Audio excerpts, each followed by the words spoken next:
Hi, YouTube. Welcome on through. Hey, we're getting on started with Oshi no Ko. Super excited to get into it. And I've been thinking a lot about the show. And I've been thinking a lot about like our analysis and how far we've gone and how we've layered sort of like the semblances of, poeticism throughout the opening, throughout the endings, throughout the show. And it's making me more and more scared. Right. And I think I reiterated this or I talked about this um, earlier, right? I talked about this earlier on about my fear of this poetic thing in motion that the author is creating. I have a feeling that either Aqua or Ruby are going to die, right? Or they're going to be, it's going to somehow mimic the events of like some sort of like, hey, Ruby's in deep trauma and Aqua's passing away on the other side of the door, or vice versa, which you talked about in the opening a long time ago. Really curious in regards towards, is this show going to use symbolism, right? Today's episode is a roller coaster. Going forward to showcase maybe a struggle in that relationship, like a rupture and repair process between the siblings, or are we just going to build up to a moment and then boom, they become enemies? That is my main question throughout all of that. In case you guys are wondering, check out all the other openings and endings. I've been thinking about it nonstop. I've been thinking about the symbolism. I've been thinking about the crows and especially being on a stage compared to like I just dancing on everything, right? I love roller coasters. Oh, I'm Kurokagi. Welcome on in. Welcome on in. Arigato gozaimasu. You guys are the fucking best. Can you, Oshi, no cope with how good this series is? Right. So with that though comes in my question, and I guess I'm going to ask this, and I'm going to be rather frank, right? How close are Ruby and Aqua going to get in terms of their relationship dynamics? Like, are they going to solidify their relationship and actually like continue to be best buds, or is there going to be a rupture? Is there going to be a rupture? That is my main question that's coming into mind. Like, essentially, or is everything that's been happening gonna lead up to like a big cut in their relationship, or are they just gonna keep solidifying closer and closer and closer because of trauma, because of the bond that comes with all the shit that's been happening in their life, right? Ed streaming on a Wednesday? Make my week, why don't you? Oh, Sarah Lamina, stop. Welcome on in, welcome on in. Hello, hello, hello. But you came back from college in time. Well, welcome on in, welcome on in. So that's my main regard is I have a feeling that the author is planning something and I just don't see it yet. I don't know. I don't have time to read the novels, manga, whatnot.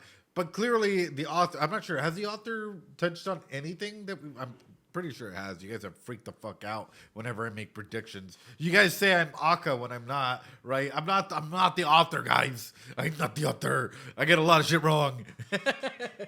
But with that being said, guys, you ready? Set. All right, brothers.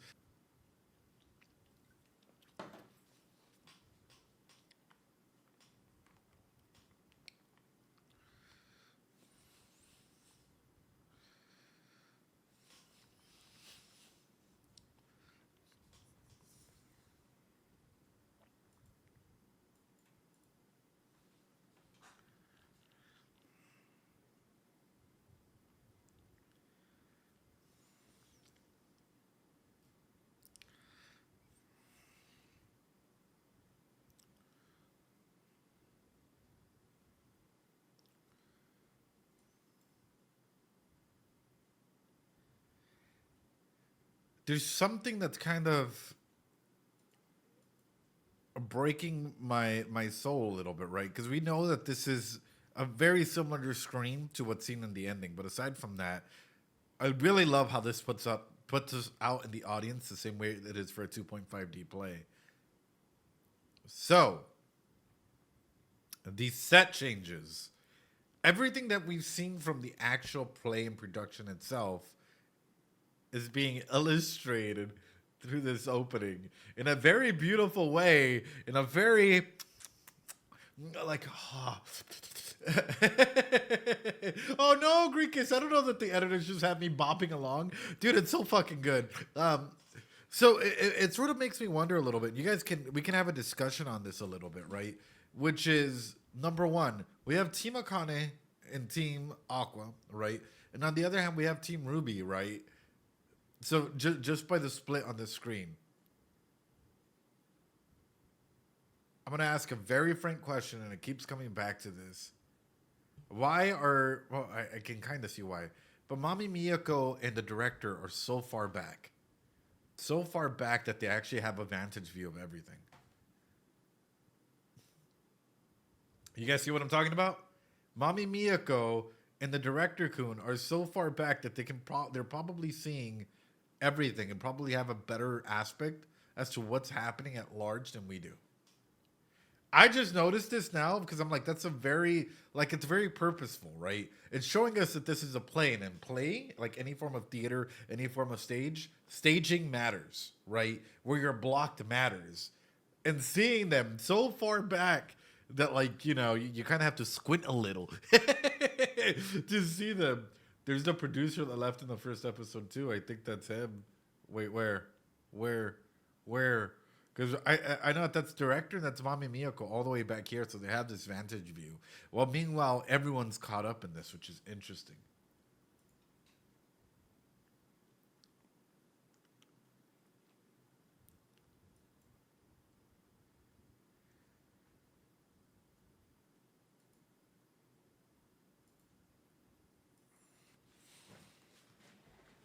How do you hurt Aqua? Cook or burn the food. There's no in between. Cook or burn the food. How do you hurt Aqua? How do you hurt Aqua? Make him happy. Trauma. I got surprised. He's got out of work. Welcome on in, Dragon. Welcome on in. How do you hurt Aqua? Remind them of I. Sure. In what ways? Because my thing is with Aqua, he's in this path for revenge, and as we're seeing here, the mask that he keeps on wearing, and sometimes I would even think like his logical sense from being a doctor overtakes a lot of what like teenagers should be feeling. And how many of you guys would absolutely agree with that? That Aqua acts more mature than any other teenager out there at the moment because of his knowledge from his past life. He still is a teenager, right, in this life. However, his mindset, his logic, whatnot is burned with probably revenge, with all these aspects that he had from a previous life, right? And this is where you get the sense of like external knowledge. Just where you get the sense of intellectualization that Aqua uses quite a bit to try and go ahead and solidify himself as an actor, as an individual, as a person that's masking, as a person that may have issues with their identity. It's trauma maturity, 100%. Trauma maturity is one of the big aspects that we're seeing from this, right? So, how do you hurt Aqua, someone that already intellectualizes, someone that doesn't necessarily, let's be real frank, probably now that he's been reincarnated, would you fear death? Would you fear death if you know that you'll be, like, you can be reincarnated?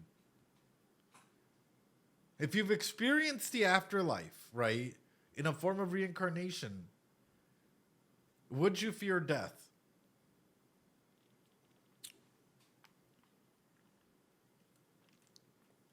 Not as much as before, right? Because you already know that there's an experience, point A. Perhaps it's not like sure, right? But he's already said he probably doesn't care much about his life. Yeah, because he probably won't be reincarnated again.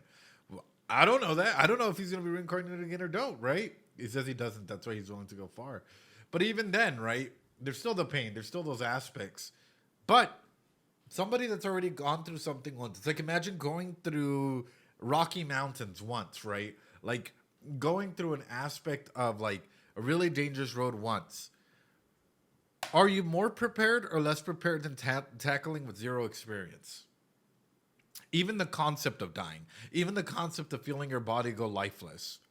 He already has that predetermined, or like he's already experienced that, right?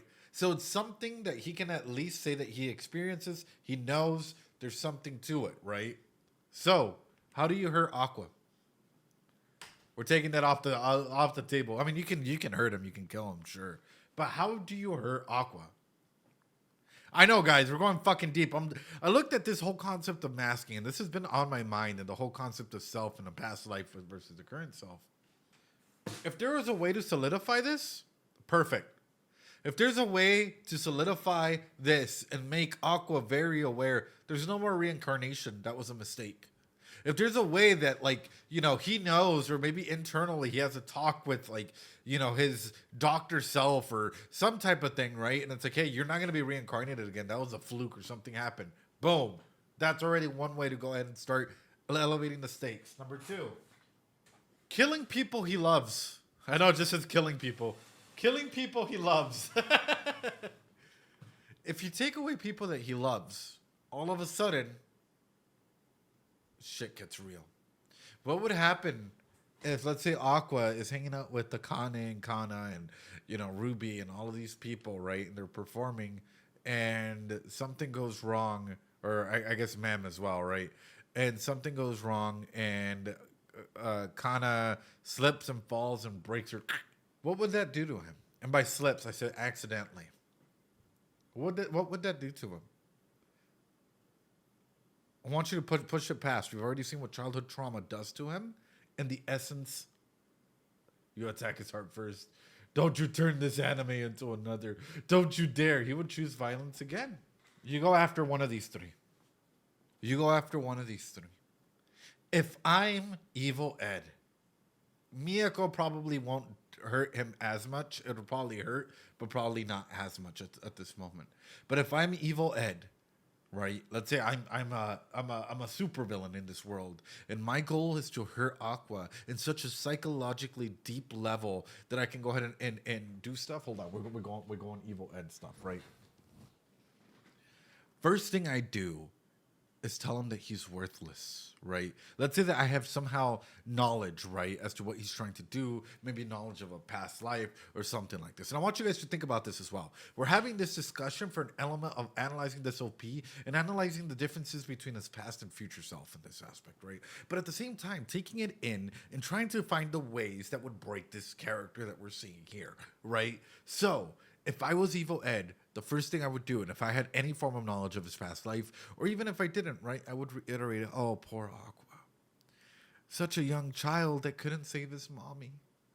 Oh, poor Aqua. Poor Aqua. Where's mommy and daddy? I don't see them around. Oh, are you still stuck in that stage? Mommy wasn't around, so you developed a fucked up attachment. All of a sudden, it's all your fault. Exactly. It's all your fault. That didn't have to happen that way. It's all your fault. Even having knowledge, having experience, you couldn't do anything. You're worthless. You couldn't even save the person that you cared about. You start doing that way. Now, what would happen if all of a sudden I were to take out Akane? I were to take out Ruby? I were to take out Kana? And I were to just keep reiterating that. You have a character that's so broken that he would probably bring down everyone with them. I am terrified. I am, like, this is why whenever we look at a character like this, sorry, don't mean to get all dramatic with it, but whenever we look at a character like this, who's masking and who uses intellectualization as a tool to keep their emotions behind the wall that they're trying to present, we have an issue. And I'm afraid. Holds up Silver Cross. Get ready. Get ready. I hope that made sense. Sorry for yapping there for a little bit. But it's just something worth looking at. It's something worth analyzing. And I know we just spent 15 minutes on 25 seconds of the show. I hope those of you guys that hadn't watched the episode, we're doing this live, have watched it by now. But that's the main regard, is when we're looking at these individuals, and even for Ruby. If we were to do that for Ruby, right, what's the quickest, fastest way to hurt her, right? We think along the same patterns, right? Hurting Aqua, hurting Miyako, hurting people that she loves and cares about, some way, shape, or form.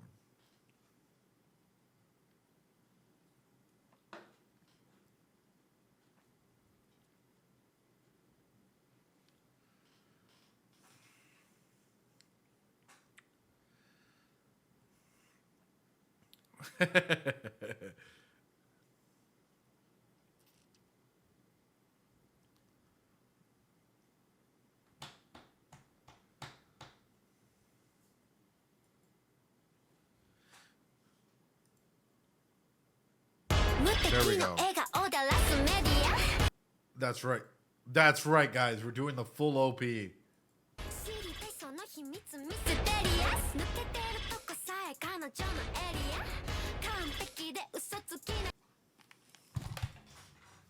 History Two sides of the same coin. I'm not complaining. I'm looking at this. Sorry, it just came to mind. We are so back. We are so back. We are so back. Watch. Hold on. I kept thinking of this, right?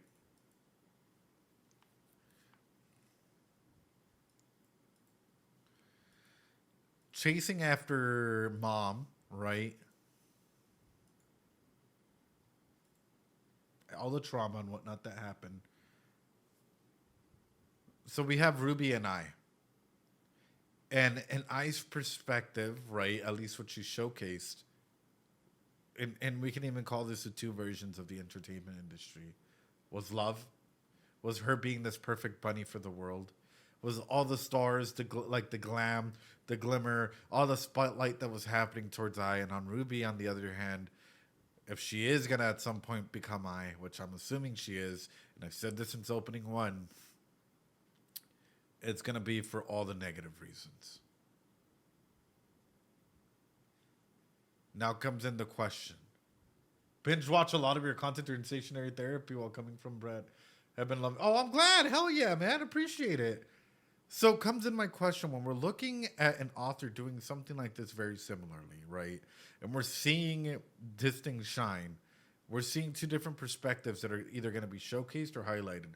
With I, the world only saw this. But with Ruby, is the intent to go out and showcase this, the dark side of things? To showcase that, like, hey, you know what? It's full of what seems to be bottles and, you know, fake stars and, like, you know, all this nasty, you know, there is still star here. But it's like essentially dark bunny versus like light bunny, right? That is being presented through that. But over here, you have a little bit more, which seems to be like a actual bottle of alcohol and like random little things.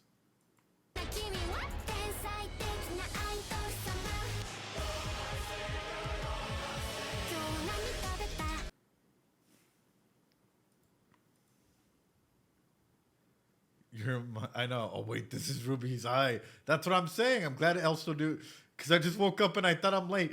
Dude, we're like 25 seconds in and something caught my eye, which I'm trying to go ahead and pinpoint. And it's interesting. Here's how we know that this is different than this, because this is I. And they could have showcased that for this, but they didn't. You see what I'm talking about? Like, there's a clear difference in it. But even then, I have a question for you guys.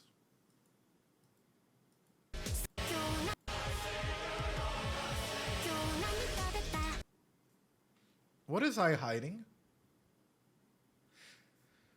What is I hiding? Oh, I know. Even looking back, I'm going through this, and it's just like blowing my fucking mind. No, what is I hiding? Because in here, like, we have the dark light, right? Dark star. Of course, we have everything. I'll let it play. I know, some people are going to be really fucking confused. They didn't have to highlight her shadow like this. Look at this. They didn't have to highlight her shadow like this. It's backing up and taking effect into the actual logo. So it's making me wonder, is I going to become more important as the show goes on? Because we still have them reaching out to I, right? So we're doing a little comparison here, right? I might just be overcooking. Sorry.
It's clicking.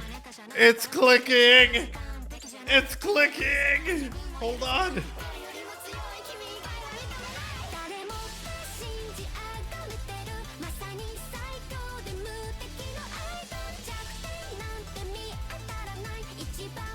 We're gonna go.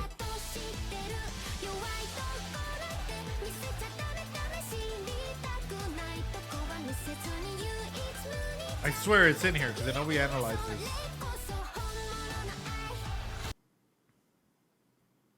One of the key things that stands out to me is anybody can be I, right? That's why I is faceless.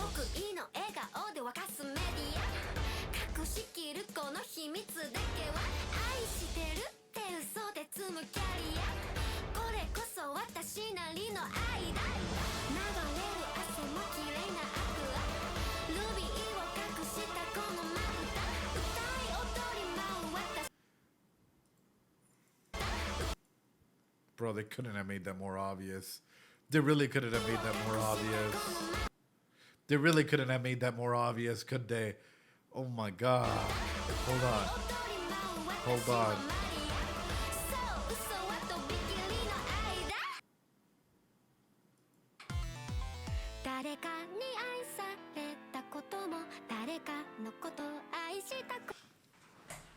We have two different versions of eyes that are being presented in here, right?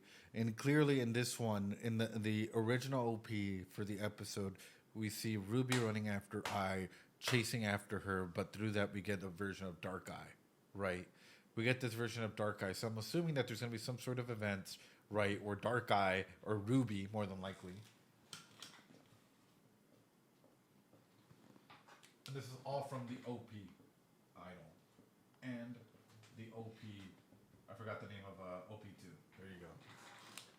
Leading into whatever event. So I'm assuming that in a similar way where I had the Tokyo Dome, more than likely Dark Eye is going to have some sort of concert, big event, which is going to lead. It's showcasing a similarity, and I'm fucking scared. Fatal.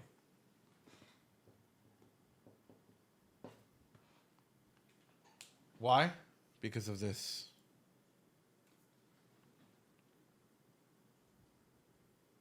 It says events and it says Rabbit calling. I called her partner, whatnot. So we went back and we looked at the first OP because the second OP is Ruby chasing after I.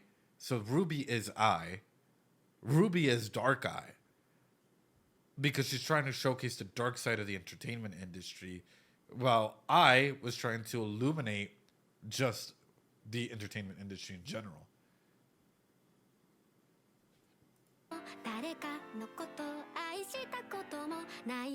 That Aqua is light eye. No.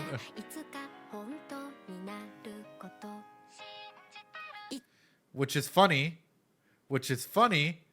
because Dark Eye holds on to Little Ruby's hand and I hold on to Aqua's hand.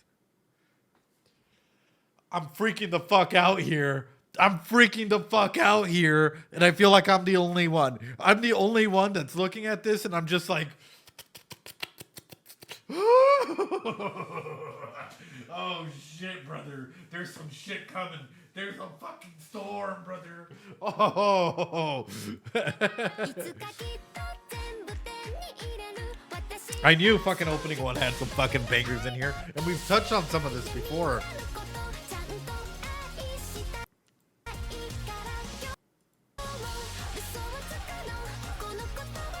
Hold on, I gotta run you. I love that this is 40 minutes and I have no idea if we're past the OP. We're not.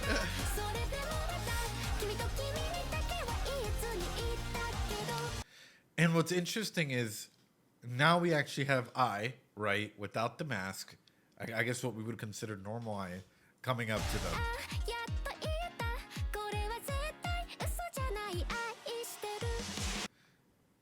Also, didn't notice, but that's Ice color on the TV. So this is her real...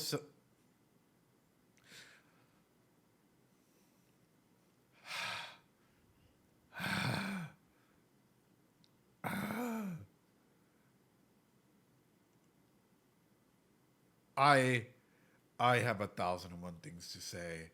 I'm gonna shut the fuck up and let's go back. This stemmed from this, by the way, from looking at both of them chasing after I like automatically it coming back to the images of OP1, the full OP of Aqua and Ruby being held by their hands in that way, right? Couldn't that showcase its Light Eye being the mother Aqua clings to, while Dark Eye is the one that Ruby holds on to? Not necessarily, because Ruby doesn't know about Dark Eye, right? Ruby holds Eye in the light form, right? She holds Eye as this incredible entertainer that would do no wrong. So she hasn't seen the dark version of her. So that's sort of where I'm looking at this and I'm like, holy shit, dude. OP2 and OP1, they have a lot of connections, like the full OP. Sorry, guys. We're 32 minutes in. We're 32 minutes in. We're 51 seconds into this OP. I feel like this is going to be a fucking long one. Just finished what's going on. We're 51 seconds in. Lena, don't worry yet. Nothing new. The idol industry itself is in the dark. Yeah, but wouldn't that incredible entertainer be Dark Eye since the version is created by lies? However, Geekus, why would I have a different eye color? The only one that has that eye color is Ruby. Anyway.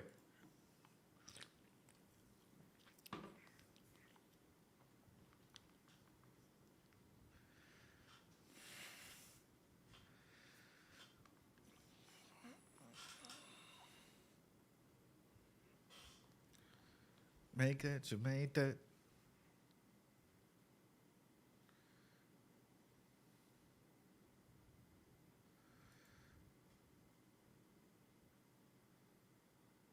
Way.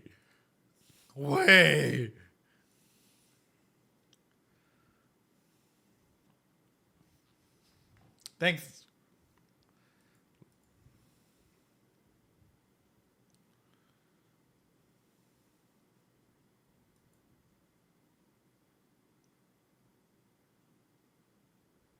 Why does Ruby get sorrow? Fatal sorrow.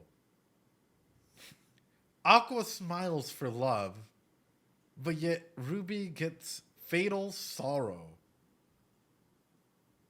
Anyone got fucking goosebumps? Or is it just me? And that face that she's making. Anyone got goosebumps or is this just me? I'm over here looking at that. I'm just like, That's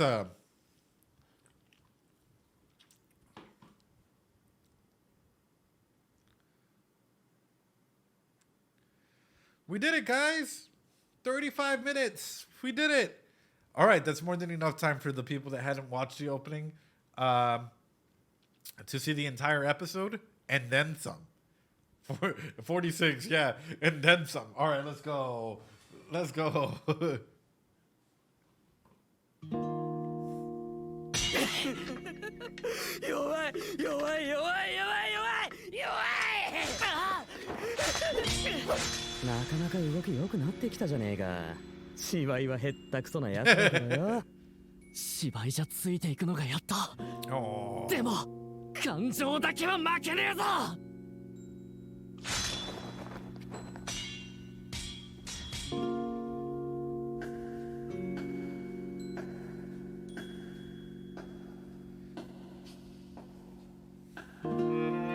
Kana. Baby girl, Kana. It's barely Act 2. Don't show off till Act 3. Let's go.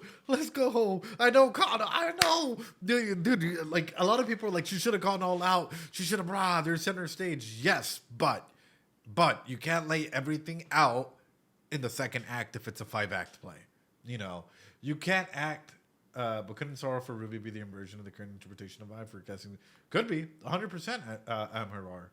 But like that's the main element is like when we're looking at that is the main stage, right? Yes, she is battling center stage. However, if this is a 5-act play, this is the second act. You don't want to climax just yet. I hate to use this analogy, but I'm gonna go ahead and use it. And some of y'all are gonna fucking hate me for this. You can't bust a nut like 2 pages into your hentai or your dojin. You know, I'm just gonna be straight up with you, you know? Like you can't you can't you gotta wait till you like you exactly. Huh? Even Cammy was like, no, but that's the main thing is like you're looking at something like this, right? Whether it's a play, it's a performance, it's anything like this, right? If you come on and say that the very first opening act is solid, is amazing, and then the rest is kind of mid because they wasted all of that in the opening, you will feel stuck. You will be like, what happened at the very beginning and why isn't it the same all throughout? You should be giving highs and lows, right? Until it's the climax, go all the way up to the top, then highs and lows again. Calculating what the ending is important. Yes, you can. You just need a quick cooldown timer and go again. Dang, Mashiro, dang. You can if the plot is interesting. No, but it's a true like instance of like taking this in and considering what they have to go ahead and offer, and it sucks. It sucks being in a supporting role. Could they do more than that? Yeah, but you have to talk to your scene partners.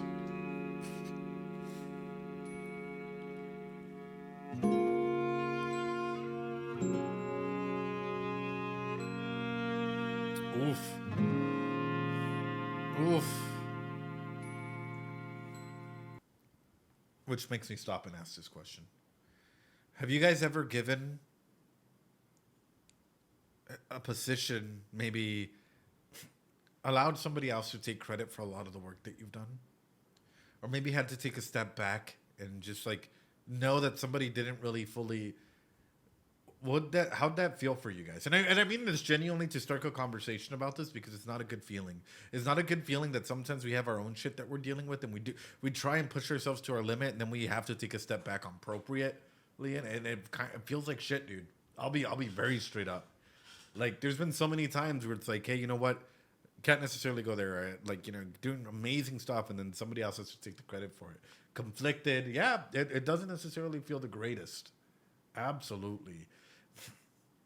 But in a situation like this, and I guess I'm going to highlight this, how many of you, and we're going to go deep, how many of you guys, due to your mental health, have had to stop something that you were working on altogether to try and address it? And you guys were like on the verge of something that would have been great, that would have been good, that would have been fantastic and whatnot. And you're like, maybe trauma, maybe your mental health, maybe whatever, made you stop for a while.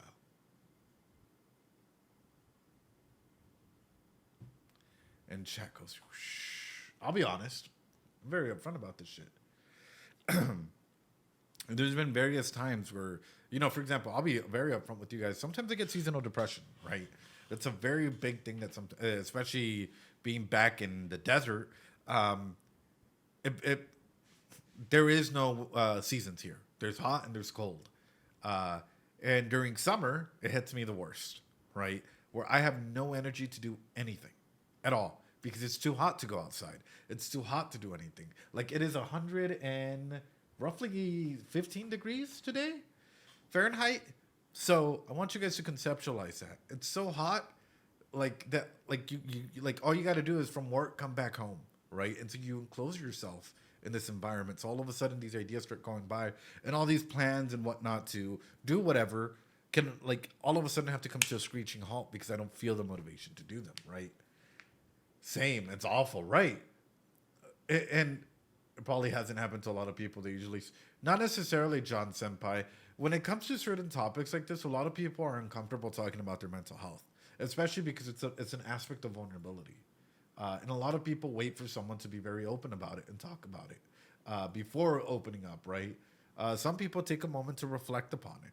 And that's why usually when it's a meme or something, people meme like crazy and go really, really quickly. However, when it's been any sort of deep mental health question or any type of question that allows someone to be vulnerable, all of a sudden it gets a little bit more quieter, right? Yeah, Greekus. And it could go all the way up to like roughly 52, 53C in my area. This could also fall into the spoon area. Right.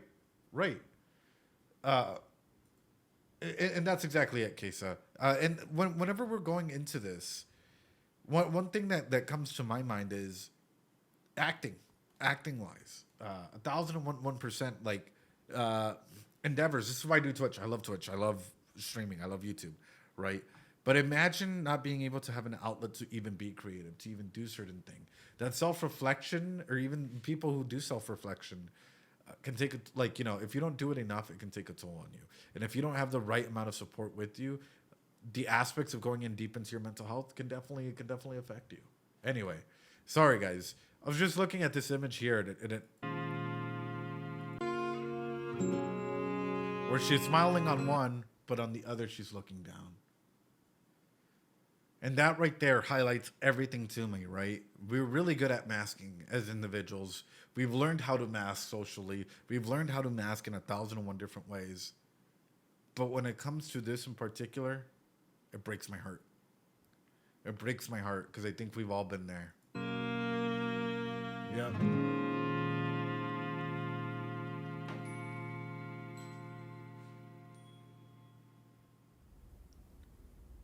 さっきのシーン乗るべきだったんじゃないのか。仕方ないじゃない。あんたは自分が主役って演技するし、黒川茜も主役Fucking me, bro. Like, I have to play a character that doesn't wear glasses, and then I have to go backstage and put on my glasses to see what's coming up. I fucking love the guy. What a G. Using his glasses to be able to go ahead and read ahead, but not ruin his makeup or his costume or anything he has on. This guy's a fucking legend. Is that not a safety risk, though? What do you mean? I mean, they have ghost lights or, you know, like some of the background lights on. やるって演技するし、みんなが好き勝手やってたら舞台はまとまんないでしょ。一人くらいは調整役やらないと。ところで何してんの？台本読みたくてメガネかけようとしたらメイクさんにストップ！メイク取れちゃうって言われてエアメガネしてる。当然でしょうに。コンタクトしてないの？しなさいよ。相手の演技見えないでしょ。動きは大体見えるからいい。いやいや、それじゃ表情とか。表情って見る必要あるか？遠い席の人はそもそも表情なんて見えないだろう。俺は客に見えないものを前提に演技しない。だったら最初から表情なんて見えない方がいいってのが俺の考え。役者同士なら動きだけで語り合える。100% true. Oftentimes what you get on stage is you know how things are supposed to happen or go, and movements tell everything. Without my glasses, I can't see shit. Surprise, surprise, right? So oftentimes what you go through is, and I hate to put it, it's like being in the zone, right? You hear this a lot in music. You hear this a lot in as actors as well, right? Where you're in the zone and you know the stickomaitias, the back and forth, the insane, like ta-ta-ta-ta-ta-ta-ta-ta, how people are supposed to, like, you know, move and whatnot. Like, everything has a purpose. And you know when something's going good and you know when something's going bad. At the same time, whenever someone's doing a really, like, emotion-based response, you can feel it. Like, it's not just something that's like, oh, yeah, no, they're having their moment. It's like, hey, that's going to carry into your acting as well. Really, really smart, very emotionally based or attuned acting method. I kind of wonder what his... Does anybody know what his acting method is? Kind of curious about it. Is it Meisner or Stanislavski? No, is it... Like, what type of acting technique does he use? Now I'm really curious. コンタクトしないのはやりすぎ。でもコンタクト怖いし。そっちが本音でしょ。一流の人間って総じてどこか変なのよね。で、なんで今さら台本チェック？黒川が乗ってて、このままだと食われるからな。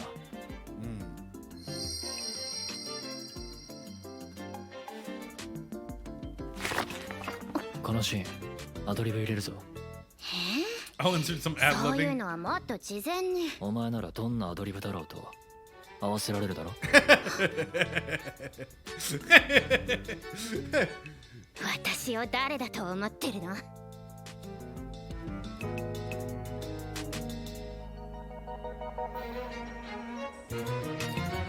？Oh, brother.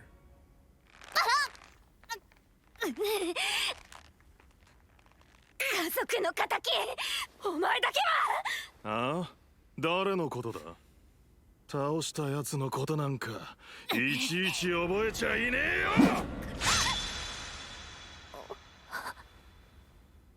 先走りすぎよ。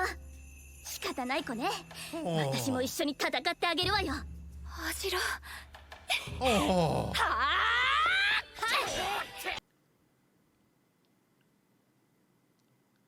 I gotta say, that's pretty cool. That is actually really cool. I feel like in any stage, if they were to incorporate multiple fight scenes like this that are very well choreographed in a 2.5D play, bro, hell, give me fucking Shakespeare in a 2.5D play, bro. I don't care if it's 7 hours. I'll be there. I'll be there, man. Give me, yeah. Ooh, with big fight scenes and stuff like this, yeah. Yeah. 何を手こずっているのです。早く新宿のネズミどもを駆除しなさい。だったらお前も戦えよ。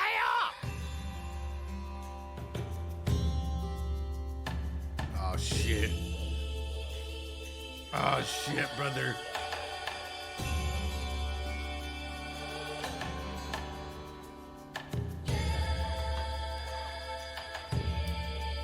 The goats.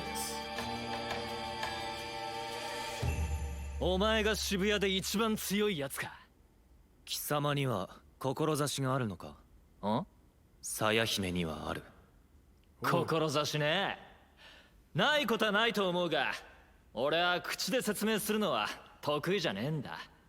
Oh no, shonen protagonist mode. Oh no. Why are you doing what you're doing? At least we're trying to better society and what we think is the right way. What are you gonna do? I don't know, but I'm gonna beat you up. I'll let my fist do the talking. Get him out of here, boo. I will wing it. Yeah. Oshinoko is making us watch a shonen. Oh god. I'm here for my friends. Yeah, I bet he also eats a lot, right? Oh god. だからよ、語ろうぜ。俺たちの刃で。Oh hell yeah. いいだろう。姫川大輝。劇団占いの看板役者。一つ一つの所作に感情が乗っている。まるで情報量の塊。Put him in the Olympics. My boy can jump. Bro, that's... however tall Aqua is, I should lower it down a little bit. Let's say 4 feet, 5 feet right there, brother, right? My bro just fucking... I know they're using wires. I like how everyone's like, wires then. People freaking out. It's the cables. Bro, it's still badass is what I'm trying to go ahead and say. Like, imagine seeing this live in the fucking theater, man. Imagine being in the theater, right? And like, just full on seeing this happen, but not being able to see the wires there. He's using steroids, yeah? これが感情演技。Yeah? ほら、どうした？楽しもうぜ。悪いけど、役者として格上の相手と同じ土俵で戦うつもりはない。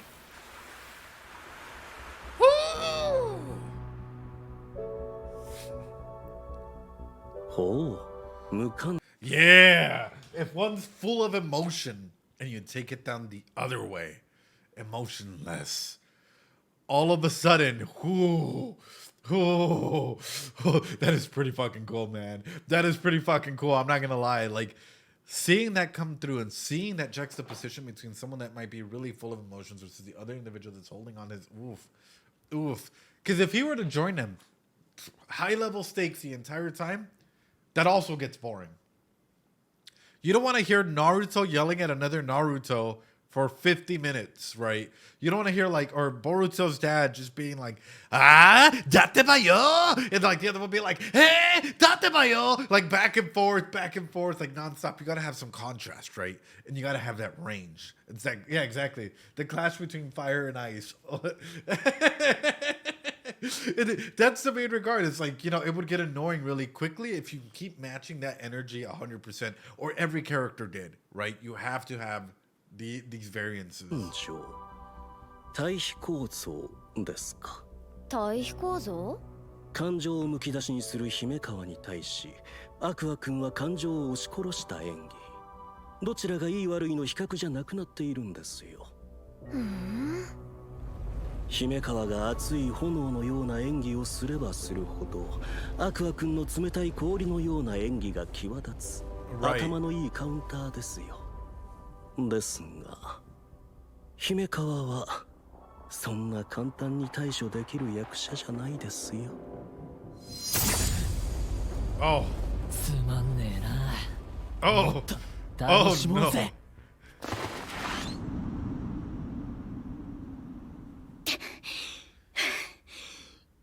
Aqua was about to start having fun, brother.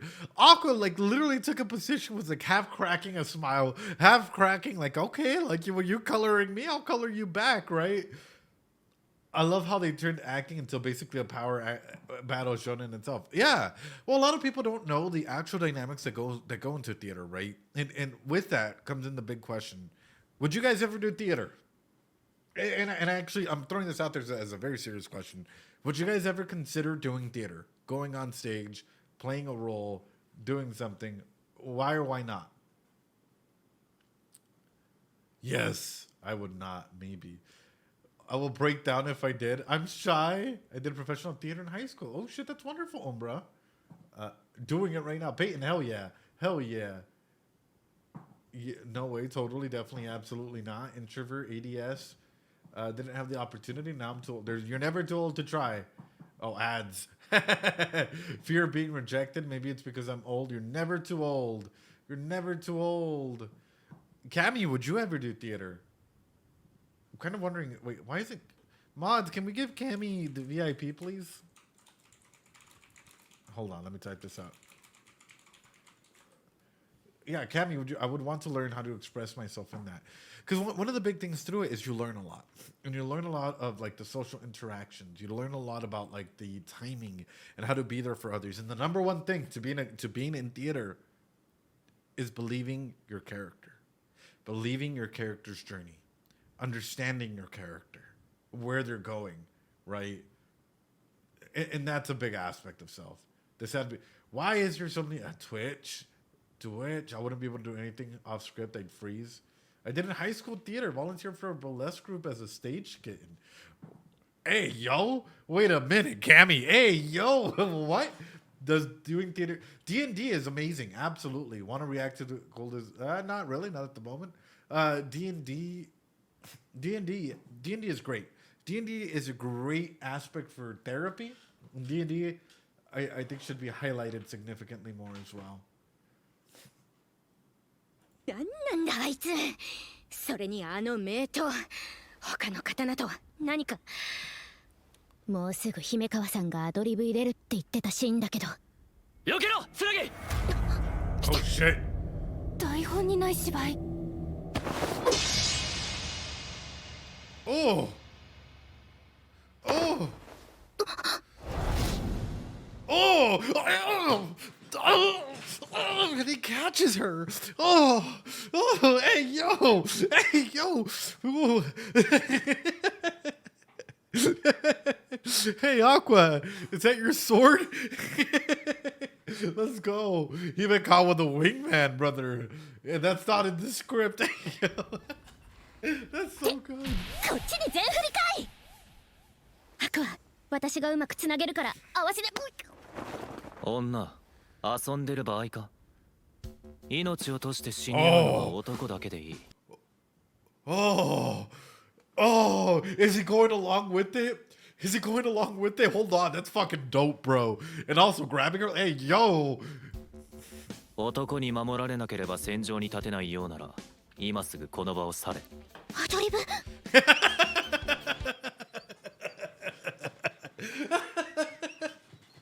Let's fucking go, bro. Fucking ad-libbing's amazing, man. Ad-libbing's fucking incredible. She folding hard. How? Yeah, the face squish, everything. 私は戦える。こんなに柔らかい体をしてか。もう少し鍛えたらどうだ。あんた、乙女の魅惑ボデーに何すった。やはりお前は女だ。男は女を命を賭して守るものなのだろう。だから俺は絶対に負けるわけにはいかないのだ。台本に合流。アクアって。My man just proved why he's the fucking goat, bro. What does ad-libbing mean? Going off script, Nick. there's been so many times where something can go wrong. Something in a play will always go wrong. And this is why I will always suggest go watch theater, live theater. Something in, like, there is no perfect play ever, right? Something will go wrong. A prop may be missing or may accidentally go off at the wrong time. An actor might have skipped the scene. An actor may have forgotten to say his final line. There's so many different elements. Sorry, the coke is hitting me, brother. There's so many different elements that might be happening. Live theater is insanely fun, and the ad-libbing version of that, whenever you see people recover and go from it, it blows your mind how smooth some people can be. So whose line is it anyway with the old cast? Absolutely, absolutely. I used to love doing improv, man. Improv used to be my shit. Like, get me in good, man. I can think of 1,001 things to go ahead and like jump into, right? A lot of people are scared of improv because it means thinking on the fly and being able to go and do it. Of the game, right? 何よ女女って舐めないで舐めてなどいない。知らなかった。こっちから無茶をすることなんて今までなかったから。みんなが好き勝手やってたら舞台はまとまんないでしょ。一人くらいは調整役やらないと。いずれにせよ、俺はお前に危害を加えるつもりはない。立ち位置も私を中心に誘導して、私に視線が集まるように立ててくれてる。やりやすい。役者同士は動きだけで語り合い。お前が調整役に回る必要はない。裏方は俺に任せろ。どんなアドリブだろうと受けてやる。What a goat. やりたい演技やれよ。What a goat. 有馬かな。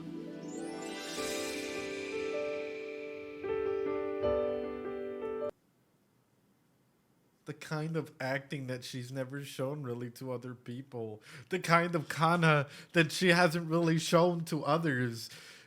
Aqua has seen a whole different role to. Dude, I'm actually starting to ship them together. I'm not gonna lie.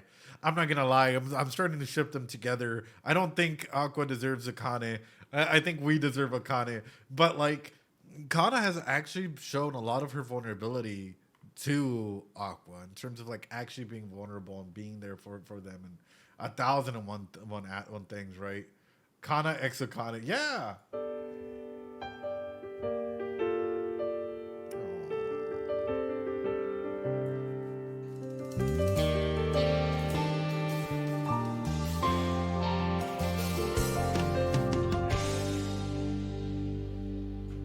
Oh, regain that confidence.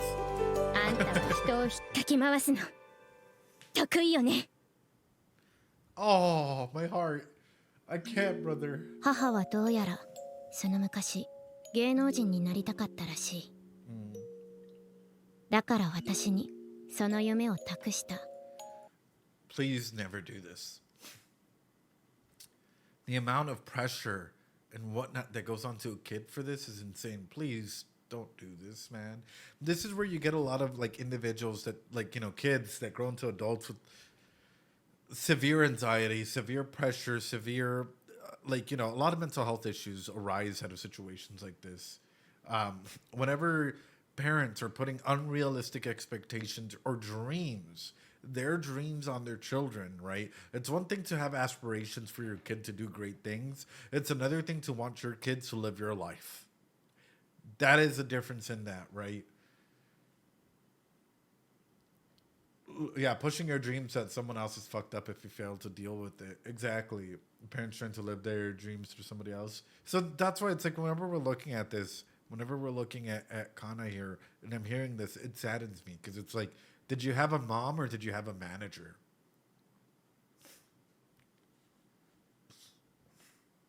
Did you have your mom that was there for you and loved you and wanted the best for you and whatnot, or did she care first and foremost about the dream? That is what destroys me.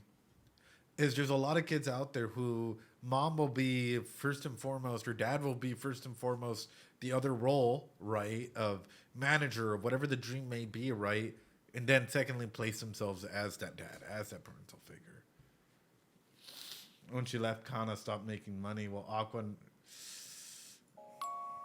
私が売れて憧れの芸能人とおしゃべりしたり、ホームパーティーにお呼ばれしたり、一発の業界人を気取れてどうやら楽しかったらしい。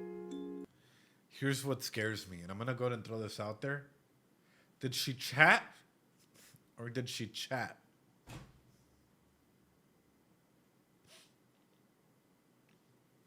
We gotta remember how fucked up the entertainment industry is. That's the only reason I'm throwing that out there. We gotta remember how fucked up the entertainment. It's very same with the comedy industry out there, and you'll hear that quite a bit. Like a lot of like, it's very, how do I put it, incestuous. It's very like everyone knows everyone type of thing, and a lot of people are put in fucked up situations where we've heard it pretty often to climb the ladder, right? Or like, yeah. It's worse if not mom knows how fucked up it is and still pushes it on her child, right? I know, and I hate thinking about it. Could kind of have told the difference as a kid? Probably not. She probably couldn't fully understand it. But as an adult looking back in, for example, as a kid, a lot of you guys might have admired your parents or might have had difficulty, depending, right? But as an adult looking back, we know our parents were full of mistakes as well. Like, our parents were human, and they're bound to make mistakes. So imagine looking back on this, already as a kid, maybe even having some strong feelings about it. And now as an adult, oof. 私も楽しかった。何も考えず好き勝手演技していれば、みんなが天才子役と持ち上げてくれて、お母さんもニコニコ。私の人生が一番幸せだった時期。だからこそママは有馬カナの人気に一番敏感だった。 Right. 私の人気に陰りが見えてからの母はちょっと大変だった。なりふり構わず営業をかけて出城を増やせと現場を困らせて、私にもちょっと。 That's what I was about to say. And then she started taking it out on you. And now look at the apartment. And this is one of the key things I always highlight. Look at how your room is. Look at how your environment is. It's a big semblance for how we're feeling and how we're doing. We hide a lot of our pain through our environment as well, through our ecology, right? How clean and or dirty we keep it, where we put certain things for comfort, where we try and go out and do certain things. Can we even take criticism at points, or is it too much? And all of a sudden, this starts turning into conditional love, right? Where it's like, hey, what happened to all the parties I used to go to? Your favorability is starting to go out. I can't even meet out with the same friends. I can't even hang out with them. I'm not invited to parties anymore, Kana. Kana, what's happening? Kana, you're being worthless. Do something. No one's liking you right now. Imagine that. Imagine as a child being told all of these things. Imagine as a child literally being told that like you're not going to be successful anymore, and you as a child just trying to go and be the best version of you. なんていうか当たるようになって。 A bit. お父さんが他の女の人を好きになっちゃったのも、そんな母に嫌気がさしたからだと思う。お母さんは売れてる有馬。 But not the real version of her. How old was she? Probably like 6 to 11. How can I be good? Success leads to a sense of competence. Failure resulting in feelings of inferiority.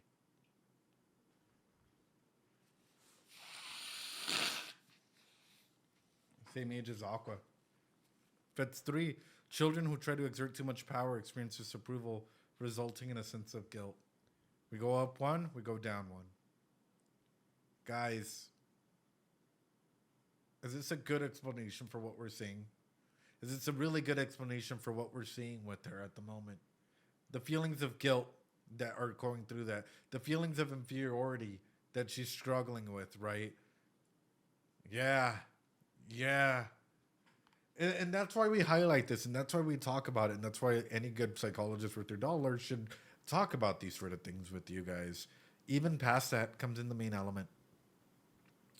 Family troubles. Attachment starts to go away. She no longer has a safe or secure attachment. All of a sudden, it's an insecure attachment. Fuck. カナが好きだった。私はこの業界で生き延びなければならなかった。Yeah. じゃないと。もう少し周りとうまくやらねえとこの業界長くやれねえぞ。 Ooh. 曲がりなりにも消えずにこの業界でやってこれたのは監督の言葉のおかげだ。あの時ああ言われてなければ私はとっくに消えていた。私は天才じゃないって知って、大人は演技力より使いやすさを求めることを知って。 Oh, 100%. このオーディションかなちゃんを選ぶことはもう決まってるって何かの間違いだよね。気に食わないことも全部飲み込んで You wouldn't cheat like that? 生き延びるために私は他人に合わせる演技を覚えた。あんたたちは楽しそうに演技するわね。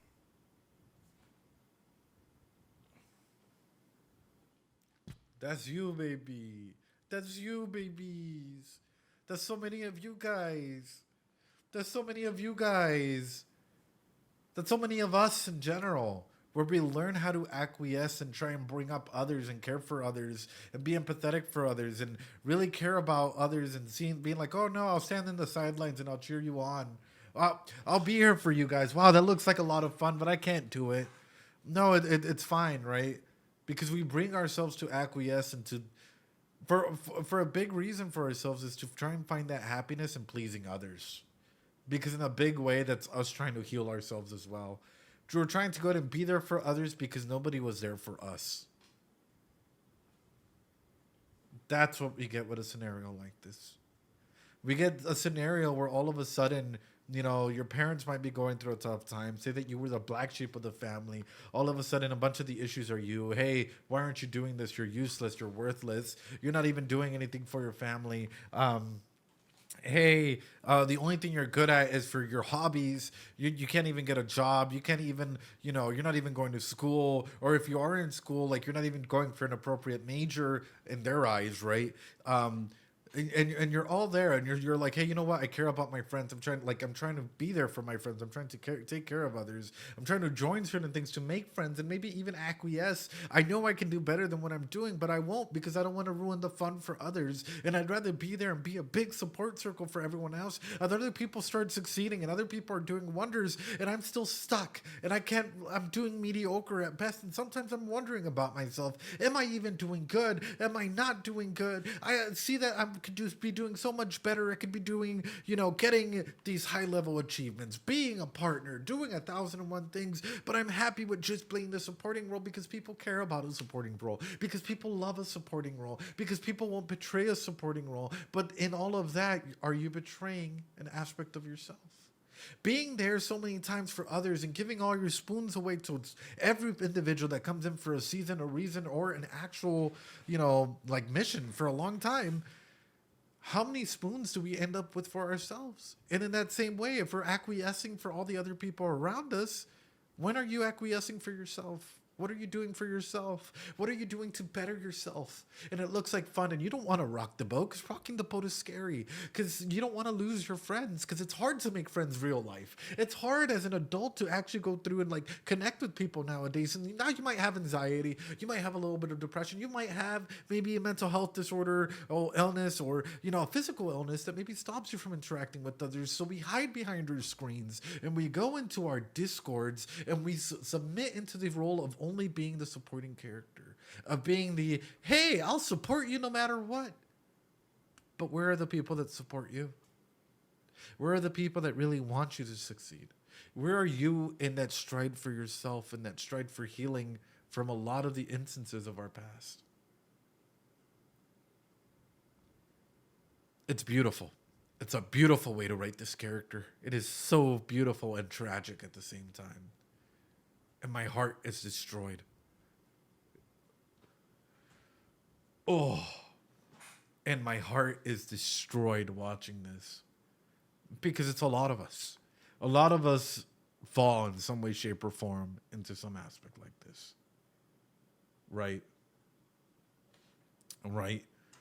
So when we're looking at a situation like this, I guess I'm going to ask it, how many of you can identify with anything that I just rambled about, with anything that I just went over Because I know I can to a level.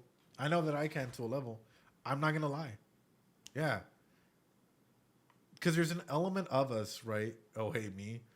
There's an element, and there's an element of that where, of course, we might feel like failures. And of course, there's a lot of trauma and stuff that might be in our past that we might be trying to work through, right? That we might be trying to work to better ourselves. But regardless, guys, I hope you guys do affirmations, and I hope you guys know that you guys are not failures, that you guys are amazing, and that you guys do deserve to be seen as the wonderful individuals that you guys are. Anyway, I'm gonna back it up just a little bit, but it's so powerful, like actually seeing stuff like this. いるって何かの間違いだよね。気に食わないことも全部飲み込んで生き延びるために私は他人に合わせる演技を覚えた。あんたたちは楽しそうに演技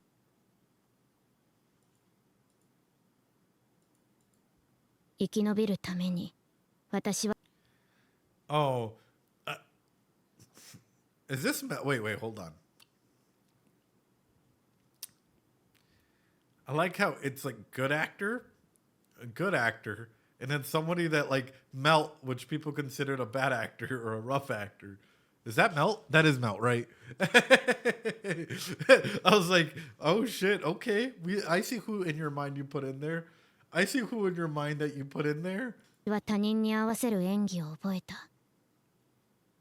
あんたたちは楽しそうに演技するわね。見ててこっちも楽しくなるわ。私はこっちでいい。その方がみんな喜ぶから。大人の人もママも。私は主役じゃなくていい。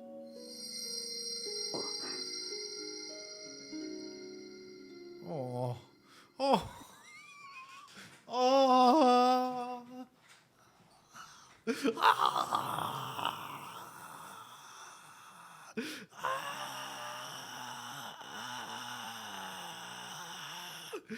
it's so precious. I'm fucking dying here, bro. Oh. Oh, there he is. There he is. Literally just lighting up her world for her. He's like, I'll support you supporting. Oh my god. Oh my god. I kind of just took a fucking a lot of damage there. Might be over, but I find it interesting. Yeah. Precious. あんたはいつもそうやって。私なんか持ち上げても何にもならないわよ。剣の役柄は天真爛漫な戦闘狂だ。縮こまった演技じゃ映えないだろ。ま、それもそうなんだけどね。でも好き勝手やったら周りの迷惑に。Do it. 周りの奴らがそれを見たいって言ってるんだ。Oh. フォローは俺がする。Oh. 俺も有馬のやりたい芝居を。 Let's fucking go. No way. Is she gonna just fucking let it all out on Aqua? And Aqua, oh my god, bro. Aqua's just gonna fucking take it. Dude, let's go. Let's go. Let's fucking go, bro. Talk about hype. Talk about fucking hype, dude. That camera work is fucking delicious. And the whole aspect of like having that person there that you can do it with. 見てみたい。 Huge. Huge.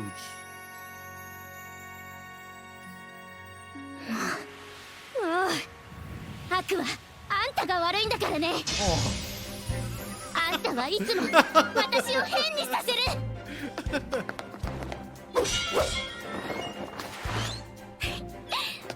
にするな。私を誰だと思ってる。Oh.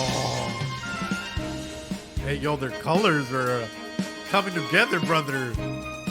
Hey, yo.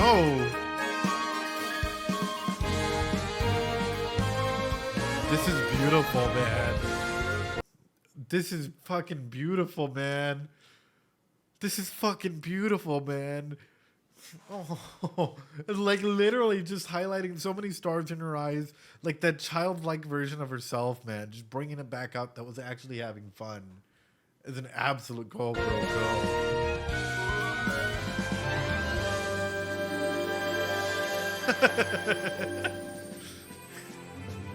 楽しそう。そうだったね。商業的に分かりやすい泣き演技がクローズアップされがちだったけど、有馬かなはこういう演技で一世を風靡した。目を焼くほどにまばゆい太陽のようなスターの演技。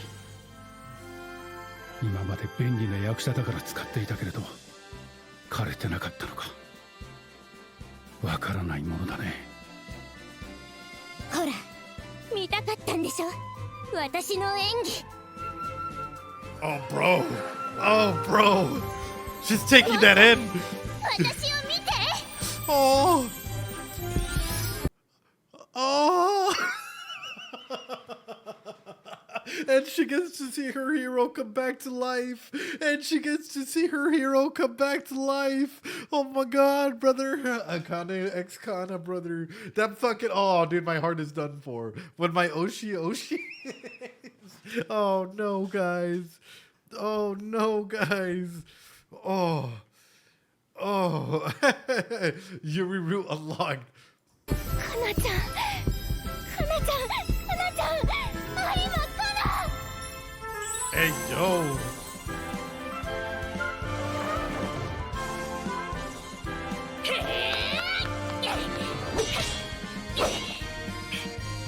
有馬、茜、お前たちは楽しそうでいい演技をするな。 Oh, fuck. 眩しい。そういうあんたはどうなの。 Oh. 俺は違う。 Oh. お前たちみたいなスター性を。 Watch. Aqua's gonna fucking break the entire fucking play, man. Aqua's gonna break the entire fucking play, man. The moment that he has to actually be emotional, it's gonna be one of the most recorded aspects of the entire play. And the reason being is because we get so used to his emotionless acting that everyone else is shining, that the moment that he breaks down and this goes for any fucking theater play, any production out there, right? The moment that the person that's trying to be so controlled and whatnot breaks down, oof, it takes off like no tomorrow. He's about to be the fucking star, baby. About to be the star based on his acting. 俺は持っていな If he い。 does it right. If he does it right. そうだよ。そういうかなちゃんが見たかったの。 Oh. そういうかなちゃんに勝ちたかった。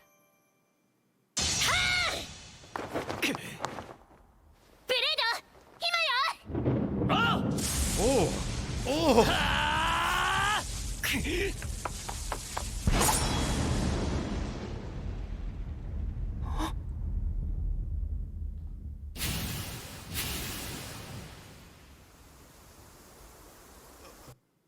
His face, bro. The instant fucking is he essentially putting himself back in as he was a kid? And yeah, I mean they've only had a couple. Oh shit, bro. His eyes instantly went into. He felt it, bro. Not again. Oh no.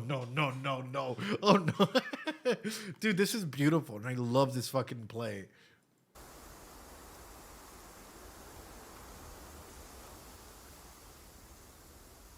勝ちたかったな、私は。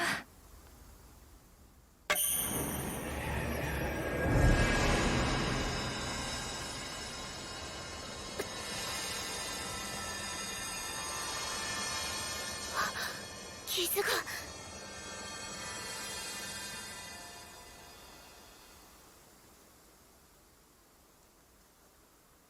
Oh. Oh. Bro, the live stream just got out, healing everyone. Oh.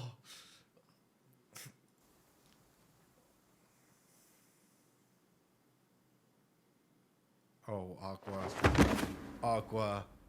The trauma kicking in. She's losing too much blood, Aqua.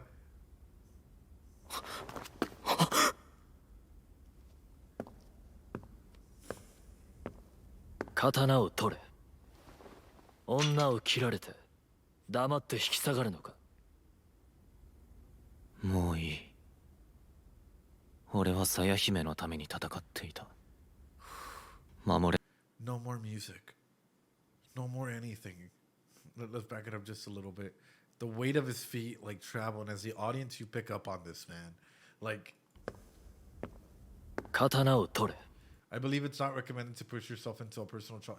It's not, however, a lot of people do it, Kaiser, and that's sort of why you get a lot of actors burning out really quickly, because a lot of people can't separate, you know, empathizing with it and reflecting on it into it versus fully enveloping that trauma and being in that moment. 女を切られて And that gets 黙っ tiring. て引き下がるのか。もういい。俺は鞘姫のために戦っていた。 My heart, bro. 守れなかった今となっては Oh. 戦う理由がない。それだけか。あるんじゃねえのか。お前の中にも。芝居は楽しいだろ Oh. う。でもお前は楽しい時ほど苦しそうな顔をする。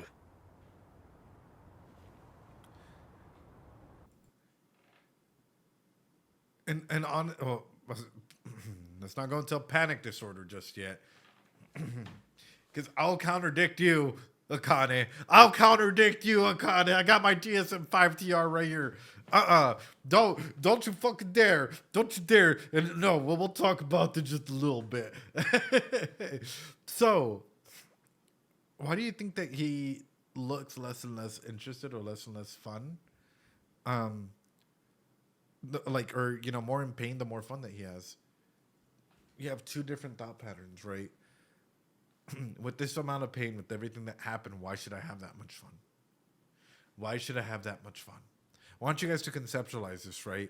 As an individual that went through a lot of trauma and whatnot, that you think the world has hurt you, right? That you're in this path for revenge. Why should you have fun? It's survivor's guilt. It is. It's survivor's guilt. It's trauma. It's 101 like aspects of that cognitive distortion just highlighting through it, right?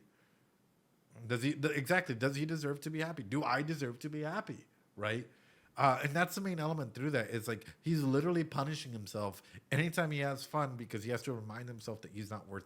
Like he should, like, you know, he's not worth it to have fun, or he's not worth it to be happy, or so on and so forth. It's rough. パニック障害はそんなに珍しい症状じゃないんだよ。私の友達にも何人かいるしね。対策方法はパニックになるトリガーを理解すること。電車でパニックになる子も。 So I would actually just disagree with that,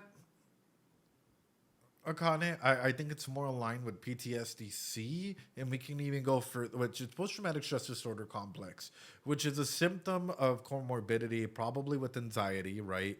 We've seen the differences in terms of like when he gets into his different moods, right? So we can go ahead and add in the trauma, the anxiety, probably a little bit of that panic involved in there, right? What's the difference between a panic attack and anxiety attack? Panic attacks, it's very similar. I guess the main difference would come like what triggers it, right? What are the triggers behind each one? Is one cyclical or versus is one spontaneous? Like what comes through with it? And that's one of the main things from that. No content creator gets even okay. 人と一緒だったら症状出なかったりするし。 We'll go into it at some point. いつどこでパニックが起こるかわからないって状況が余計にパニックを引き起こすから。 トリガー。俺のトリガー。罪悪感違うか。俺も一応役者経験あるからな。数日間お前を見てて分かった。芝居に夢中になって演じてて楽しいって思う瞬間がある。お前がパニックを起こすのは決まってそういう時だ。The director is such a fucking five-head character, bro. The director is such a five-head character. Like, he's like, hey, no, I've acted before. This is how I know. I'm seeing you go through very similar elements. Your guilt is what's eating you alive, and it's completely destroying everything, right? He'd really be looking out for him, and he's giving him the best advice possible. Hence, what's the difference? The overlap a lot, but Aka has chosen to use panic attack here.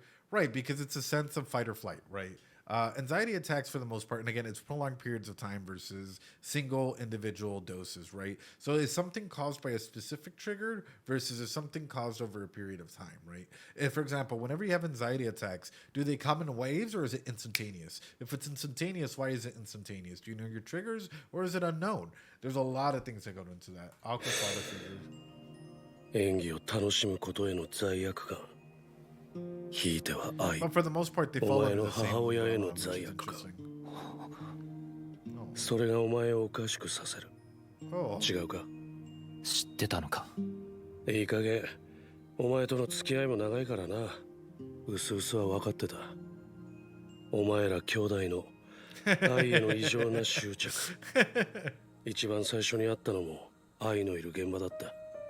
Right. 一度気づけばいろいろ合点がいく。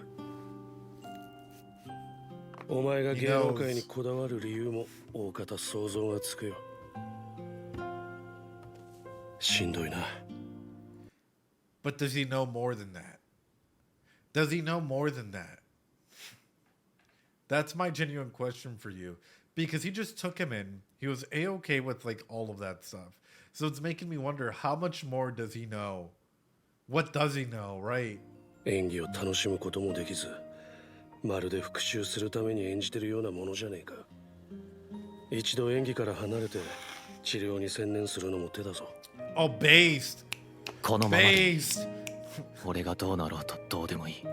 Based. Based. You can go ahead and take a step back from acting and focus on therapy. You know, like. 愛の無念を晴らすことだけが俺の生きる意味だ。そうか。だったら取るべき選択肢は一つだぞ。辛くしんどい選択だ。お前はもう演技を楽しむな。 Oof.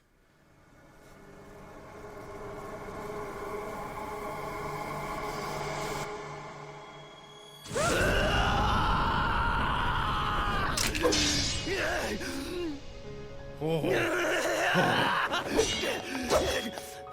芝居のうまいやつってのは大抵芝居が好きで芝居を楽しめること Oh, が最 the 大の Dark Star are just completely taking his fucking eye, brother. The Dark Star goes above and beyond his fucking pupils at this point.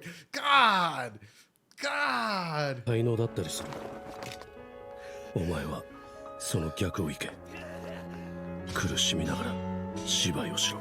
Suffer as you perform. お前にとって演技は Punish yourself. 辛く苦しいものであれ。楽しいなんて二度と思うな。愛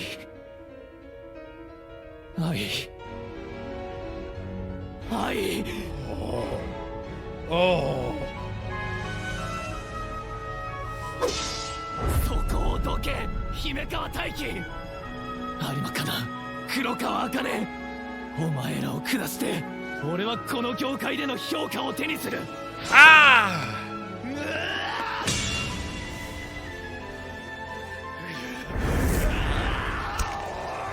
他は何もいらない。 Did he just Mike Tyson him? Did he just take a bite? 俺にとって Or just get really close? One or the other. Okay. Oh shit! Bro, not the ear. Oh dude. That's wild. That is wild. The darkness. No, that's a fucking ending. No. No. The episode name is Trigger. What are your triggers, chat? What a phenomenal, absolute fucking theater, man. This is what it's been. It's been an absolute fucking theater. What an awesome way to showcase like his evolution, right? From like he kept it restrained. Imagine being in the audience for this, right? Imagine being in the audience and seeing him just be ice cold and calculated, and then just fucking lose it, man. Just fucking lose it to the point where he doesn't even need his sword anymore, and he's biting the other actor, and that's just completely fucking ad-libbed and shit. And like, you know, as an audience, you're just seeing this guy just go through fucking like, dude, that's a star. That's an instant star right there. But at the same time, For like if I was in this acting troupe, I'd be pissed, bro. I'd be like, yo, we didn't talk about you biting me, beforehand. And we had the contrast in this episode too between Kana enjoying acting and Aqua abandoning the fun for it. Right. 100%. Beautiful stuff. My God. And it's interesting, right? And I've seen people do this. We're gonna back it up just before the. 辛く苦しいものであれ。楽しいなんて Exactly, Kaizen. 二度と思うな。はい。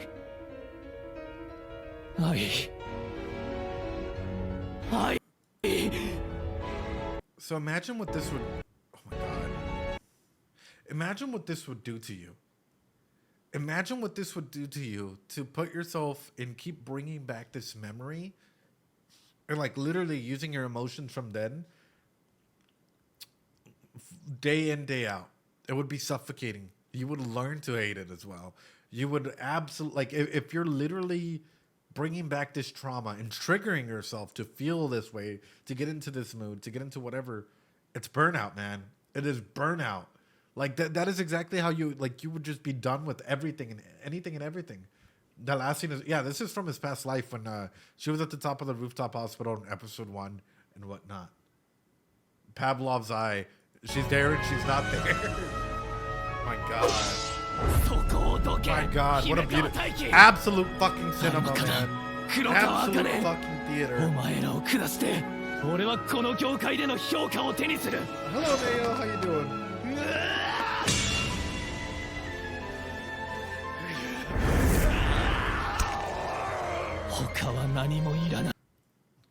Hold on.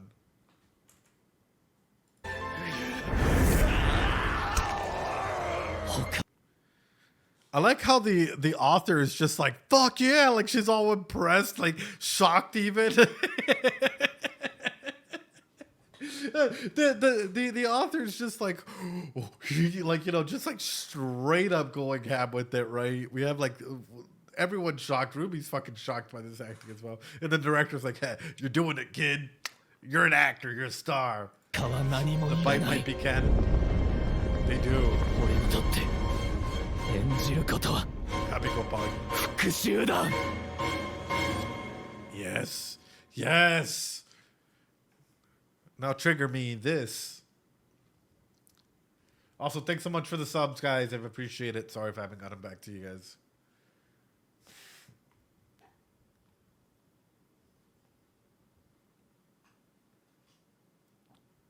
Hold on. We'll jam out and then I'll answer Linda's question.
Let me back it up. Hold on.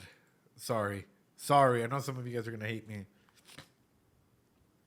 Question. This is going to make me sound insane.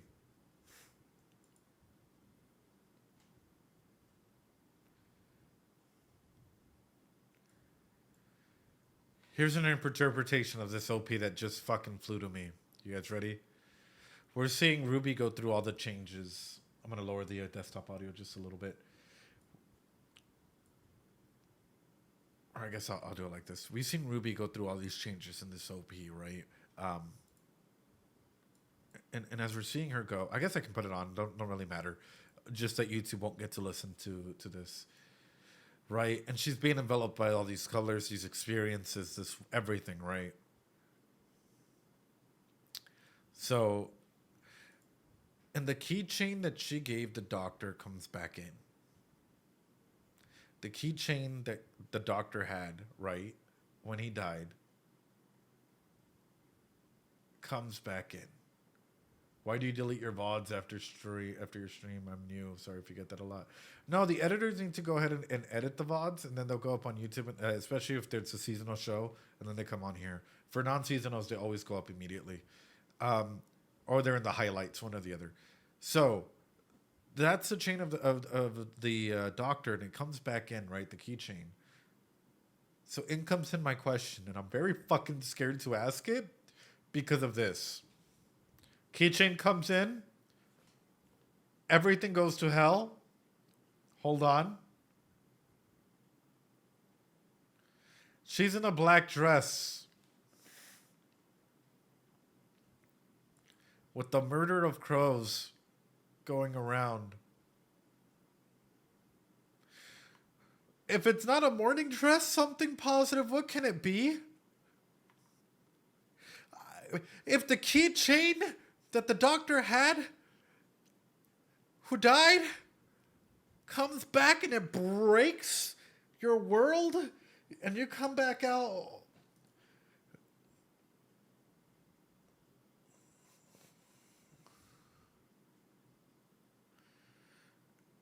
And maybe you're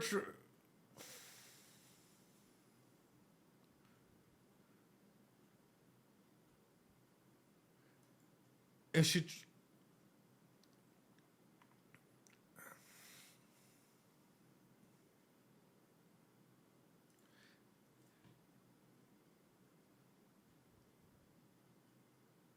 I have a dark feeling this shit's about to get dark. I have a dark feeling that this is... What is the door to? Probably fate.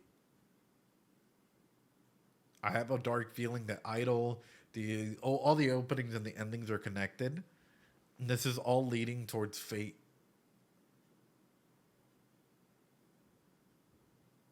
I'm scared.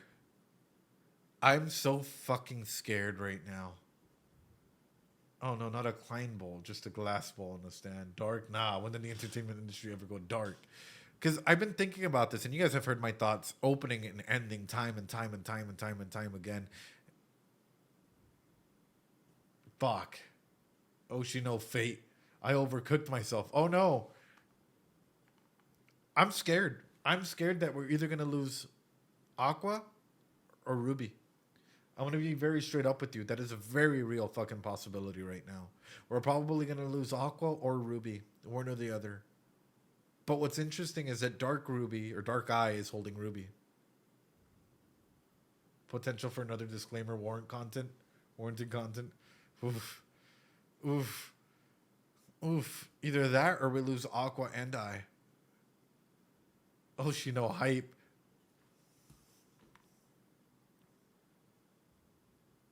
And look, the murder of crows comes back and picks it up.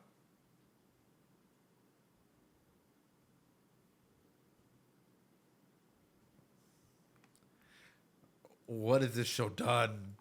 My God, ladies and gentlemen. My God. I don't know where we're heading. I really don't.